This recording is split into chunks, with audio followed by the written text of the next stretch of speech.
محمد صلی اللہ علیہ وسلم۔ اے کریم بادشاہ، جو خوش نصیب آئے عمرہ زائرین، جو بھائی دوست احباب آئے، جو بہنیں آئیں، اے مالک مولا سب کی بخشش فرما دے۔ اے مالک مولا جن کے ماں باپ حیات ہیں ان کو صحت والی، عافیت والی، درازی عمر بالخیر والی زندگی عطا فرما۔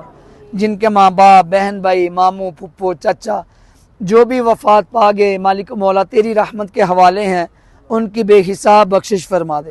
اے کریم ہمارا ایمان سلامت رکھنا، ایمان والی عافیت والی موت عطا فرمانا۔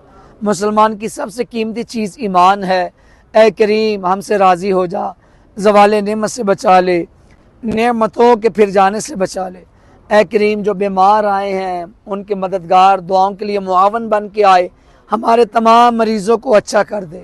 اے مالک مولا جو بے جا مقدمات میں ہیں، جیلوں میں پڑے ہیں، مالک مولا سب کے لیے آسانیاں پیدا فرما دے۔ اے مالک مولا بالخصوص ہمارے ملک پاکستان کی خیر فرما دے، اندرونی بیرونی سازشوں سے محفوظ فرما دے۔ اے مالک مولا حکمرانوں کو ہدایت عطا فرما دے، پاک افواج کو عزت عطا فرما۔ اے کریم کرم کر دے، مالک مولا باب المدینہ کراچی کے تمام شہریوں کی خیر فرما دے، جو جس جگہ سے پاکستان سے کونے کونے سے آئے، اے مالک مولا سب کی حفاظت فرما دے۔